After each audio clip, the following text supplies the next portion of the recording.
So, ayan guys, welcome back ulit sa ating meal prep series. August 22 na, ang bilis ng panahon, no? So, ganun lang din kabilis tulutuin. Kasimple yung ating meal prep for today's video, guys. Ginisang manok yan sa kamatis, okay? Then, meron niya potato and carrot. Siyempre, lagyan natin bagu beans at ang ating default protein para high protein talaga tayo ngayon. Then, meron tayong 3/4 cup yata ito ng kanin. Pero, okay lang yan, guys. Ayun na nga.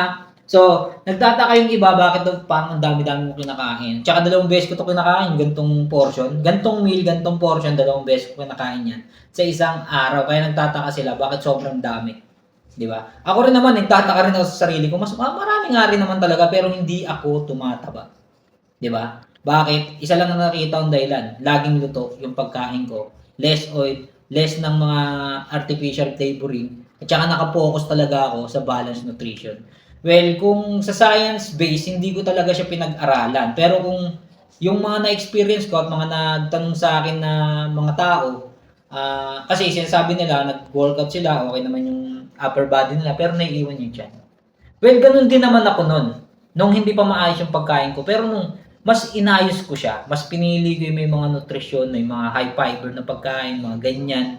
So, kita nyo naman yan sa natin, ang meal prep natin from March. Ganun lang ang mga kinakain kong pagkain. So, ayan, sabi nga meron nga tayong pwedeng iwasan at limitahan. Pero kung ako, ang goal ko maging better, mas fit yung katawan ko, lumit yung tiyan ko.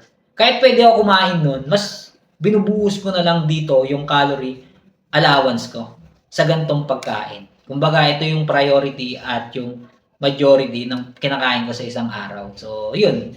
Kinakain ko rin naman siya pero medyo wala na akong pumapakalis na ako ron. Dito na lang ako magpo-focus para mas maganda yung katawan ko. Pinipili ko na lang din talaga yung kinakain ko. So, ganun lang siya guys. Wala na akong masyadong malalim na explanation doon. Kung ano yung nakikita yung meal prep na araw-araw kong kinakain, pinapakita sa video natin. Ayun lang din yung kinakain ko sa tanghali at gabi. Same meal, same portion. Ganun lang siya. Kaya siguro yung tiyan ko, medyo mas slim siya kaysa sa iba. So, wala rin akong binubuhat na mabigat para lang sa kaalaman nyo. Hindi ako nagbubuhat ng mabigat. Bukod sa katawan ko, yun lang kasi talaga ang pwede sa akin. Then, wala rin akong ab workout.